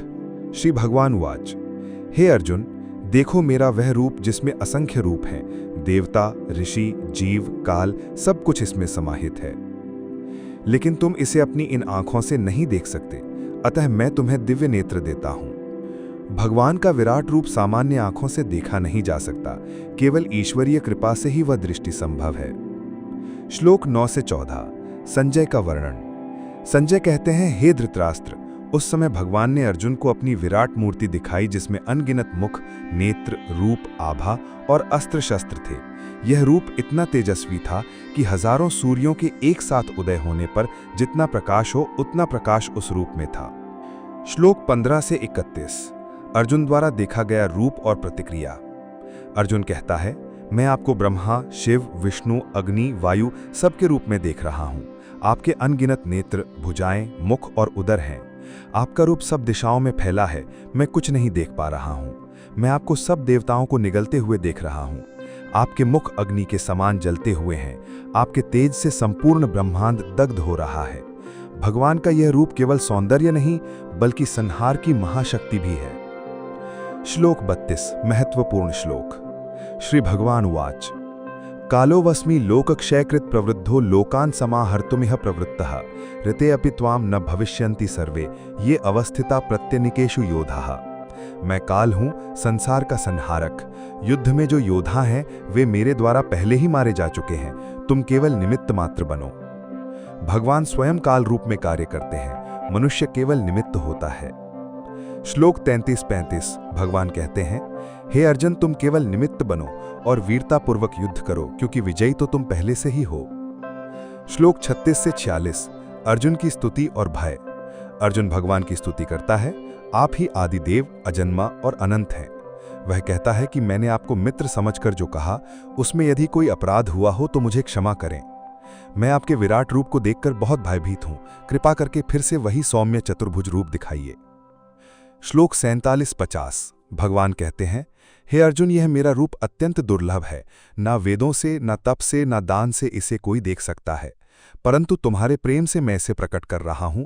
अब तुम डर मत करो और मेरा पुनः सौम्य रूप देखो। भगवान फिर अपने चतुर्भुज रूप और फिर मानवीय रूप में प्रकट होते हैं। श्लोक 51-55। अंतिम उपदेश। श्री कृष्ण कहते हैं, जो मुझसे निष्काम प्रेम करता है, मेरा भक्त है, मुझ में लीन रहता है। जो अहंकार और द्वेष से रहित है, वही मुझे वास्तव में जान सकता है और मुझ में लीन हो सकता है। श्रीमद् भगवद गीता का अंतिम अध्याय, अध्याय 18, मोक्ष संन्यास योग, त्याग और मोक्ष का विज्ञान।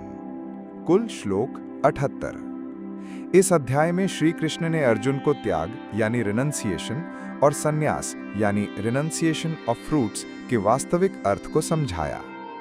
इस अध्याय में यह बताया गया है कि कौन सा कर्म त्याज्य है, कौन सा कर्तव्य है, और तीनों गुणों यानी सत्व, रजस और तमस से ऊपर उठकर कैसे मोक्ष पाया जा सकता है।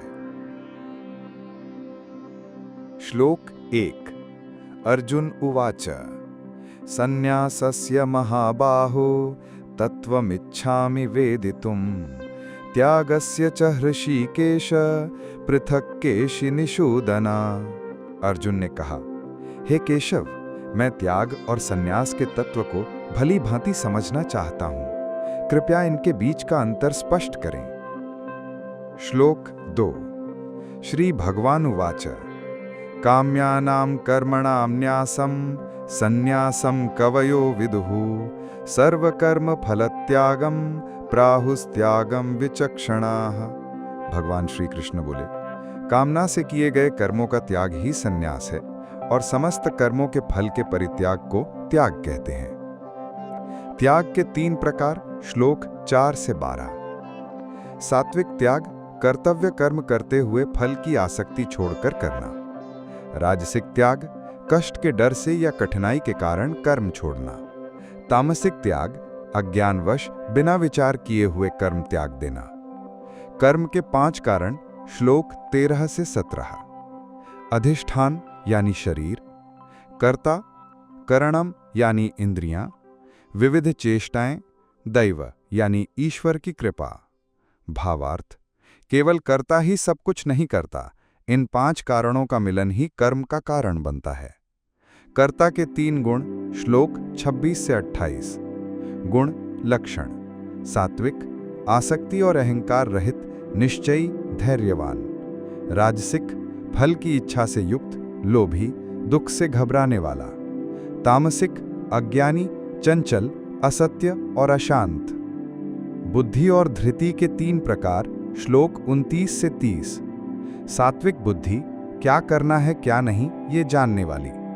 सात्विक धृति, मन और इंद्रियों को दृढ़ता से बांध कर रखने वाली। सुख के 3 प्रकार, श्लोक 36 से 39। प्रकार, प्रारंभ में, परिणाम।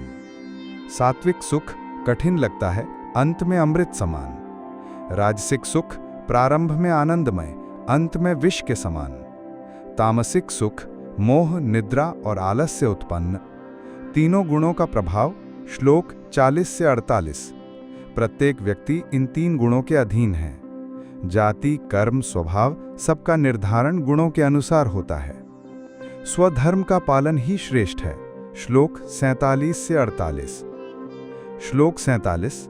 श्रेयान् स्वधर्मो विगुणः परधर्मात् स्वनुष्ठितात् स्वभावनियतं कर्म कुर्वन्नाप्नोति किल्बिषम्। अपना धर्म, चाहे वह दोषयुक्त क्यों न हो, दूसरों के धर्म से श्रेष्ठ है। अपने स्वभाव के अनुसार किया गया कर्म पाप नहीं देता। गीता का निष्कर्ष, श्लोक 63 से 66। श्लोक 66, महावाक्य: सर्वधर्मान् परित्यज्य मामेकं शरणं व्रज, अहं त्वां सर्वपापेभ्यो मोक्षयिष्यामि मा शुचः। सब धर्मों को त्याग कर तू मेरी शरण में आ जा, मैं तुझे सभी पापों से मुक्त कर दूंगा, चिंता मत कर। भगवान की पूर्ण शरणागति ही मोक्ष का सच्चा मार्ग है। अर्जुन का निर्णय, श्लोक 73। नष्टो मोह स्मृतिर्लब्धा त्वत्प्रसादान्मयाच्युत, स्थितोऽस्मि गत संदेह करिष्ये वचनम तवा। मेरा मोह नष्ट हो गया है, स्मृति लौट आई है। अब मैं संदेह से मुक्त हूं और आपकी आज्ञा का पालन करूंगा। गीता का अंतिम श्लोक, 78। यत्र योगेश्वरः कृष्णो यत्र पार्थो धनुर्धरः तत्र श्रीर्विजयो भूतिर् ध्रुवानीतिर्मतिर्मम। जहाँ योगेश्वर कृष्ण है और जहाँ अर्जुन धनुर्धारी है, वहीं पर विजय, समृद्धि, नीति और निश्चित रूप से धर्म होता है। पूर्ण भावार्थ: गीता का यह अंतिम अध्याय बताता है कि हमें कर्तव्य कर्म करते हुए फल की आसक्ति का त्याग करना चाहिए। भगवान श्री कृष्ण ने अर्जुन के माध्यम से संपूर्ण मानव जाति को जीवन जीने का मार्ग अध्याय दिखाया। 17, श्रद्धा त्रय विभाग योग। श्रद्धा के 3 प्रकार, सात्विक, राजसिक, तामसिक। कुल श्लोक 28। अध्याय का सारांश। इस अध्याय में भगवान श्री कृष्ण ने बताया कि जो व्यक्ति शास्त्रों के अनुसार नहीं चलता, वह किस प्रकार की श्रद्धा रखता है। 3 प्रकार की श्रद्धा होती हैं, सात्विक, राजसिक और तामसिक। अन्न, यज्ञ, तप, दान, ये सभी भी 3 प्रकार के होते हैं। श्लोक 1। अर्जुन उवाच: ये शास्त्र विधिमुत्सृज्य यजन्ते श्रद्धयान्विता तेषां निष्ठा तु का कृष्ण सत्वमाहो रजस्तमः। अर्जुन पूछते हैं, हे कृष्ण, जो लोग शास्त्रों को छोड़कर श्रद्धा से यज्ञ आदि करते हैं, उनकी श्रद्धा सत्वगुण वाली है या रजोगुण अथवा तमोगुण वाली। श्लोक 2। श्री भगवानुवाच: त्रिविधा भवति श्रद्धा देहिनां सा स्वभावजा सात्विकी राजसी चैव तामसी चेतितां शृणु। भगवान बोले, शरीरधारी प्राणियों की श्रद्धा 3 प्रकार की होती है, सात्विक, राजसिक और तामसिक। अब तू उसे मुझसे सुन। श्लोक 3। सत्वानुरूपा सर्वस्य श्रद्धा भवति भारत, श्रद्धा मयोययम पुरुषो यो यज श्रद्धा स एव सहा। हे भारत, प्रत्येक मनुष्य की श्रद्धा उसके स्वभाव के अनुसार होती है। जैसा उसकी श्रद्धा है वैसा ही वह स्वयं भी होता है। श्रद्धा के 3 प्रकार। श्लोक 4 से 6। सात्विक श्रद्धा, देवताओं की पूजा करते हैं, अहिंसक और संयमित होते हैं। राजसिक श्रद्धा, यक्षों और राक्षसों की पूजा करते हैं, दिखावे और अहंकार में कर्म करते हैं। तामसिक श्रद्धा, भूत प्रेतों और पिशाचों की पूजा करते हैं, अज्ञानवश हिंसा करते हैं। अन्न के 3 प्रकार। श्लोक 7 से 10। सात्विक भोजन, रसपूर्ण, पौष्टिक, मधुर, प्रिय, शुद्ध, हृदय को सुख देने वाला। राजसिक भोजन, अत्यधिक तीखा, खट्टा, नमकीन, गरम, रूक्ष और दुखदायक। तामसिक भोजन, बासी, दुर्गंधयुक्त, सड़ा गला, अपवित्र। यज्ञ के 3 प्रकार। श्लोक 11 से 13। सात्विक यज्ञ, शास्त्रों के अनुसार, फल की इच्छा के बिना। राजसिक यज्ञ, केवल फल या प्रतिष्ठा के लिए। तामसिक यज्ञ, बिना मंत्र, बिना श्रद्धा, बिना भोजन दान के। प्रार्थना, तप के 3 प्रकार। श्लोक 14 से 19। 1. कायिक तप, शरीर से, देव, ब्राह्मण, गुरु और ज्ञानी का सम्मान करना। 2. वाचिक तप, वाणी से, सत्य, प्रिय और हितकारी वाणी बोलना। 3. मानसिक तप, मन से, मन की शुद्धि, शांत भाव, संयम, श्रद्धा। सात्विक तप, श्रद्धा से और दिखावे से रहित। राजसिक तप, दिखावे और प्रतिष्ठा के लिए। तामसिक तप, मूढ़ता से, शरीर को कष्ट देने वाला। दान के 3 प्रकार। श्लोक 20 से 22। सात्विक दान, उचित व्यक्ति को उचित समय पर बिना फल की इच्छा के। राजसिक दान, बदले की भावना से, यश के लिए। तामसिक दान, अपात्र को अपमानपूर्वक। ओम तत्सत। 3 शुद्ध वाक्य। श्लोक 23 से 28। ओम, ब्रह्म का प्रतीक, आरंभ में कहा जाता है। तत्, यह सब भगवान के लिए है, फल की इच्छा छोड़कर कर्म करने की भावना।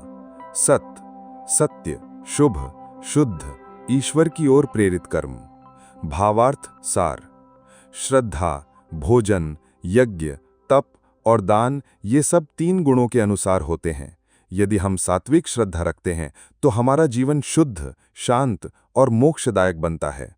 ओम तत्सत कहकर भगवान ने कर्म की शुद्धि और भक्ति की गहराई को अध्याय समझाया। 16। दैवासुर संपद विभाग योग, दैवी और आसुरी स्वभाव का विवेचन।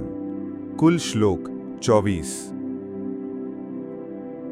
अध्याय परिचय। इस अध्याय में भगवान श्री कृष्ण ने मनुष्य के 2 प्रकार के स्वभाव बताए हैं।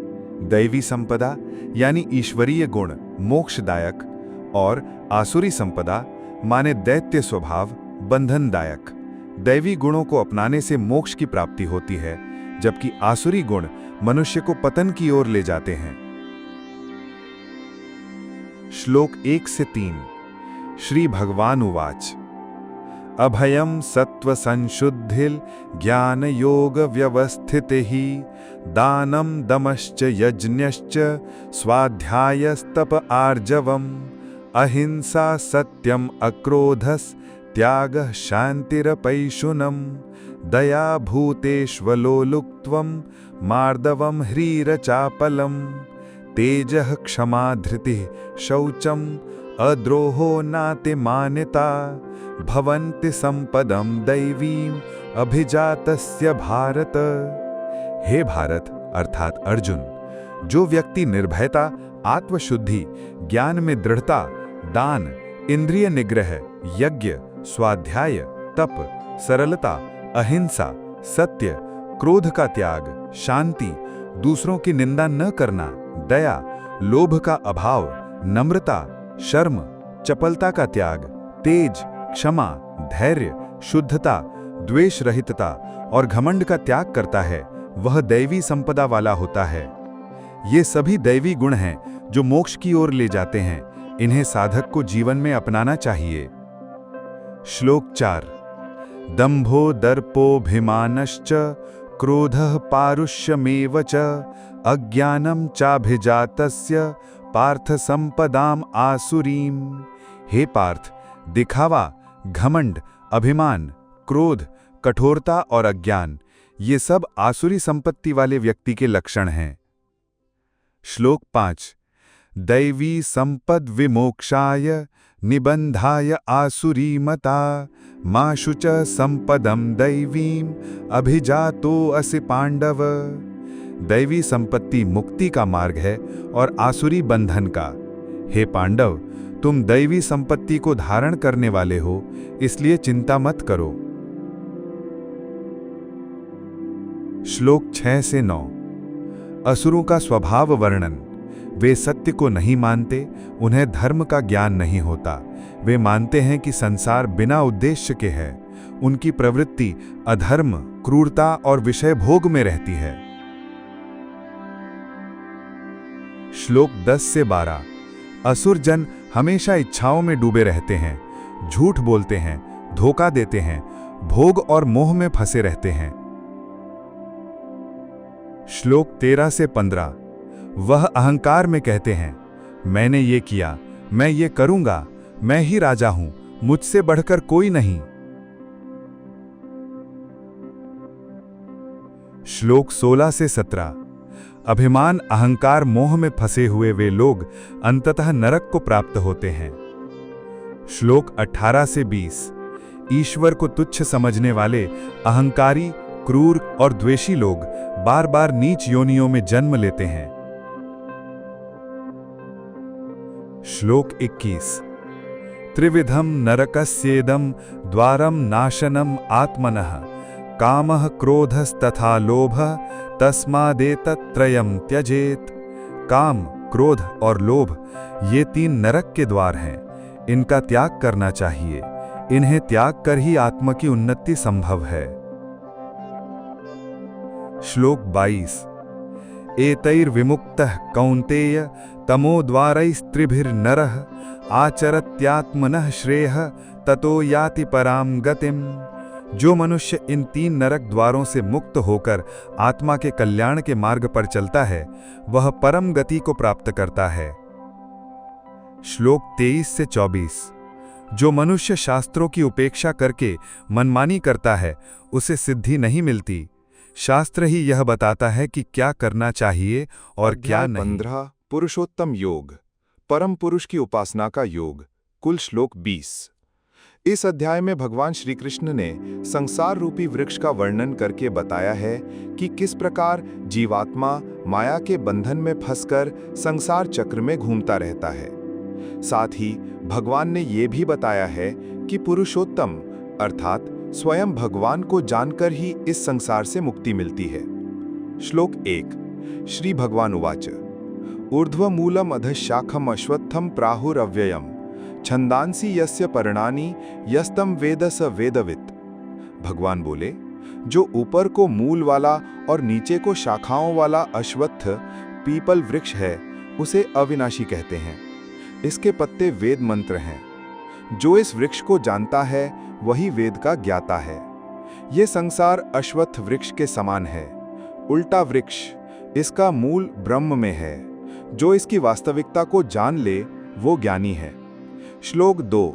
अधश्चोर्ध्वं प्रसृतास्तस्य शाखा गुण प्रवृद्धा विषय प्रवालाः अधश्च मूलानि अनुसंततानि कर्मानुबंधिनी मनुष्य लोके। उस वृक्ष की शाखाएं ऊपर और नीचे फैली हुई हैं, जो 3 गुणों से पुष्ट हैं और विषय रूप फल देती हैं। उस वृक्ष की जड़ें नीचे मनुष्य लोक में कर्म बंधनों के रूप में फैली हुई हैं। जीव कर्मों के कारण संसार से बंधा है और ये बंधन लगातार मजबूत होता जा रहा है। श्लोक 3 से 4। न रूपमस्य इह तथोकलभ्यते नान्तो न चादिर न च संप्रतिष्ठा अश्वत्थमेनं सुविरूढ़मूलम असंग शस्त्रेण दृढ़ेन छित्त्वा। इस संसार वृक्ष का न तो आदि है, न अंत, न ठिकाना। इस दृढ़ रूप से जड़े हुए वृक्ष को वैराग्य की तलवार से काटना चाहिए। इस माया के बंधन से मुक्त होने के लिए हमें असंगता यानी अनासक्ति की तलवार उठानी होगी। श्लोक 5। निर्माण मोहा जिते संग दोषा गच्छन्ति अपुनरावृत्तिम तद्धामम परमम मम। हिंदी अर्थ: जो लोग अभिमान और मोह से रहित हैं, आसक्ति पर विजय प्राप्त कर चुके हैं, वो मेरे उस परम धाम को प्राप्त होते हैं जहां से लौटना नहीं पड़ता। श्लोक 6। न तद्भासयते सूर्यो न शशांको न पावकः यद् गत्वा न निवर्तन्ते तद्धामम परमम मम। वो मेरा परम धाम है जहां न सूर्य प्रकाश देता है, न चंद्रमा और न अग्नि। वहां जाने के बाद फिर लौटना नहीं होता। ये भगवान का निज धाम है, मोक्ष की स्थिति। श्लोक 7। ममैवांशो जीवलोके जीवभूत सनातनः मनः षष्ठानि इंद्रियाणि प्रकृतिस्थानि कर्षति। ये जीवात्मा मेरा ही सनातन अंश है जो प्रकृति के अधीन मन और 5 इंद्रियों को लेकर संघर्ष करता है। श्लोक 8 एवं 9। शरीर को छोड़ने और नया शरीर लेने की प्रक्रिया। भगवान कहते हैं, जैसे वायु गंध को ले जाती है, वैसे ही जीव पुराने शरीर को छोड़कर नया शरीर ग्रहण करता है। श्लोक 10 एवं 11। मूढ़ लोग इसे नहीं समझते, लेकिन ज्ञानी जन इसे देख पाते हैं। श्लोक 12 एवं 13। सूर्य, चंद्र और अग्नि की रोशनी भी मुझसे ही है। मैं ही पृथ्वी में प्रवेश कर सभी प्राणियों को पोषण देता हूँ। श्लोक 14।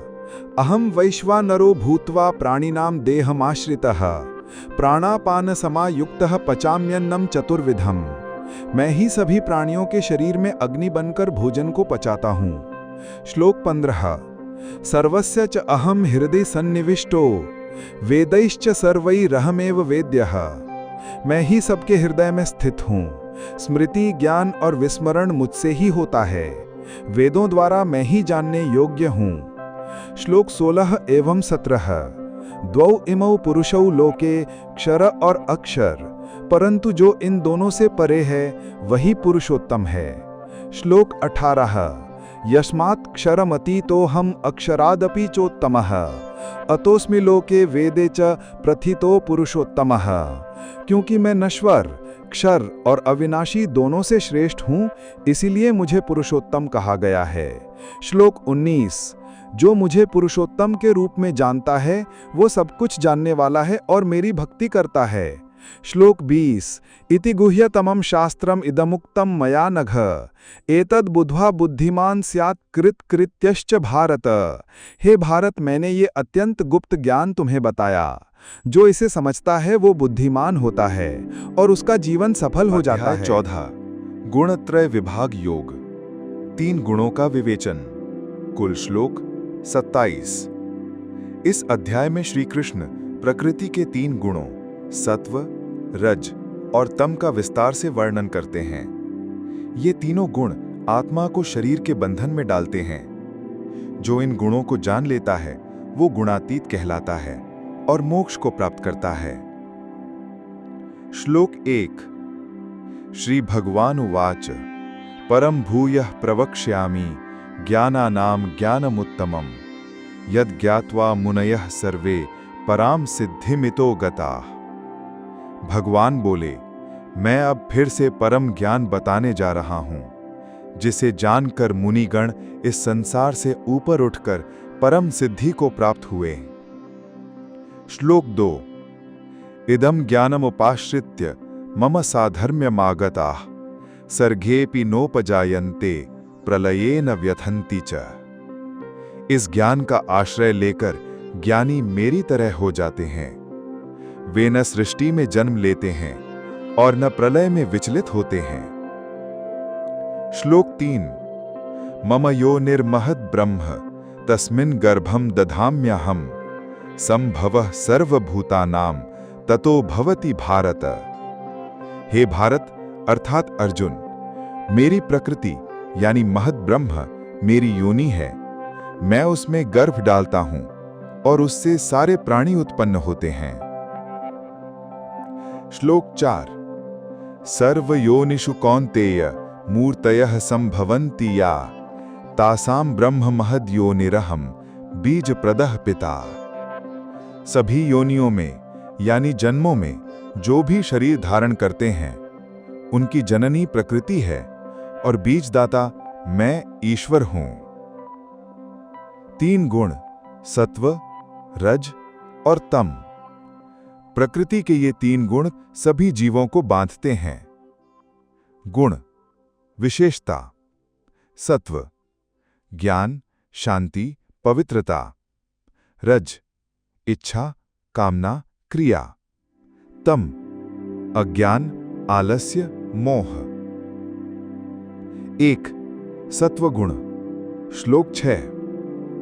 सत्वगुण प्रकाशमान है, निर्मल है, यह सुख और ज्ञान से बांधता है। यह गुण श्रेष्ठ है लेकिन यह भी बंधन में डालता है। 2 रजगुण। श्लोक 7। रजगुण कामनाओं और कर्मों से जुड़ा होता है। यह इच्छा और फल की अपेक्षा से जीव को बांधता है। 3 तम गुण। श्लोक 8। तम गुण अज्ञान से उत्पन्न होता है। यह आलस्य, प्रमाद और मोह से बांधता है। गुणों की कार्यप्रणाली। श्लोक 9-10। तीनों गुण एक दूसरे पर प्रभाव डालते हैं। कभी सत्व हावी होता है, कभी रज, कभी तम। गुणों के लक्षण। श्लोक 11-13। स्थिति। लक्षण। सत्व प्रकाश, ज्ञान, निर्मलता। रज लोभ, कर्म, बेचैनी। तम अज्ञान, भ्रम, आलस्य, निद्रा। 13 क्षेत्र क्षेत्रज्ञ विवेक योगः। शरीर और आत्मा का ज्ञान। कुल श्लोक 35। इस अध्याय में भगवान श्री कृष्ण शरीर क्षेत्र और आत्मा क्षेत्रज्ञ के भेद को समझाते हैं। जो इस भेद को जान लेता है वही सच्चा ज्ञानी है। श्लोक 1 अर्जुन का प्रश्न। अर्जुन उवाच प्रकृतिम पुरुषम चैव क्षेत्रम क्षेत्रज्ञमेव च एतद्विदितुमिच्छामि ज्ञानम ज्ञेयम च केशव। अर्जुन ने कहा, हे केशव, मैं प्रकृति, पुरुष, क्षेत्र यानी शरीर, क्षेत्रज्ञ यानी आत्मा, ज्ञान और ज्ञेय यानी जिसे जानना चाहिए, इन सभी को जानना चाहता हूं। श्लोक 2 श्री भगवान उवाच इदं शरीरम कौन्तेय क्षेत्रमित्यभिधीयते एतद्यो वेत्ति तं प्राहुः क्षेत्रज्ञ इति तद्विदः। हे अर्जुन, यह शरीर क्षेत्र कहलाता है और जो इसे जानता है वह क्षेत्रज्ञ यानी आत्मा कहलाता है। शरीर बदलता है लेकिन आत्मा जानने वाली सत्ता है। आत्मा स्थायी है। श्लोक 3 क्षेत्रज्ञं चापि मां विद्धि सर्वक्षेत्रेषु भारत क्षेत्र क्षेत्रज्ञयोर ज्ञानम यक्तज ज्ञानम मतम मम। हे भारत, अर्जुन, हर शरीर में जो क्षेत्रज्ञ यानी आत्मा है वह मैं ही हूं। क्षेत्र और क्षेत्रज्ञ का ज्ञान ही सच्चा ज्ञान है। क्षेत्र यानी शरीर क्या है? श्लोक 5 से 6 में विस्तार। क्षेत्र में ये सब आते हैं: मन, बुद्धि, अहंकार, पंचमहाभूत, पृथ्वी, जल, अग्नि, वायु, आकाश, इंद्रियां, विषय, सुख, दुख, चेतना और इच्छा। ज्ञान क्या है? श्लोक 7 से 11 भगवान ज्ञान के 20 लक्षण बताते हैं। लक्षण अर्थ: 1 अमानित्वम अहंकार का त्याग। 2 अदंभित्वम दिखावा नहीं करना। 3 अहिंसा किसी को कष्ट न देना। 4 क्षांति क्षमा करना। 5 आर्जवम सरलता। 6 आचार्योपासना गुरु सेवा। 7 शौचम शुद्धता। 8 स्थैर्यम मन की स्थिरता। 9 आत्मविनिग्रह इंद्रियों का नियंत्रण। 10 वैराग्यम विषयों से विरक्ति। और जन्म, मृत्यु, बुढ़ापा और रोग के दुख को समझना। ईश्वर में अनन्य भक्ति, एकांतवास, निरंतर आत्मचिंतन, मैं और मेरा, इस अहम को छोड़ना। यही सच्चा ज्ञान है। अंतर्दृष्टि, बाकी सब अज्ञान है। नेय क्या है जिसे जानना चाहिए? श्लोक 12 से 18 ज्ञेय यानी ब्रह्म यानी परमात्मा, जिसका हाथ पैर सर्वत्र है, आंख कान सिर सर्वत्र है, जो सर्वव्यापी है परंतु निर्लिप्त है, जो प्रकाश का भी प्रकाश है, जो ज्ञान, ज्ञाता और ज्ञेय तीनों है। प्रकृति और पुरुष का संबंध, श्लोक 19 से 22। प्रकृति यानी भौतिक जगत यानी कार्यकरण का कारण, पुरुष यानी चेतन आत्मा यानी जो अनुभव करता है। आत्मा प्रकृति के संसर्ग से जन्म और मृत्यु के चक्र में फंसती है। ज्ञानी की पहचान, श्लोक 23 से 26। जो व्यक्ति आत्मा को शरीर से भिन्न जानता है, जो समभाव से सब प्राणियों में ईश्वर को देखता है, वही मोक्ष को प्राप्त करता है। शरीर में आत्मा और परमात्मा का वास, श्लोक 27 से 28। जो व्यक्ति सबके भीतर एक ही आत्मा को देखता है, वह कभी मोह और हिंसा नहीं करता, वह ब्रह्म को पाता है। शुद्ध दृष्टि का महत्व, श्लोक 29 से 31। जो कर्म में अकर्म देखता है, जो जानता है कि आत्मा न करता है न भोगता, वही सच्चा ज्ञानी है। भगवान का निवास, श्लोक 32 से 35। आत्मा अजन्मा है, परमात्मा शरीर में रहते हुए भी कर्म से अकलुष रहता है।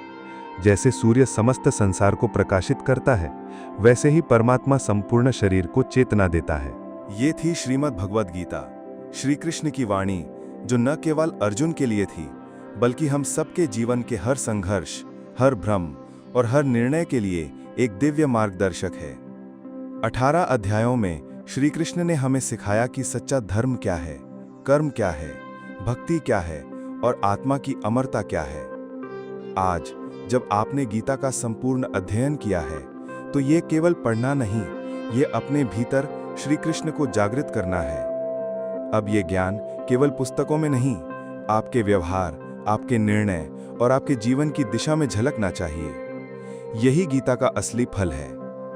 श्री कृष्ण आपको सद्बुद्धि दें, स्थिरता दें और जीवन के हर मोड़ पर अपने दिव्य ज्ञान से आपका मार्गदर्शन करें। जय श्री कृष्ण। हरिओम तत्सत।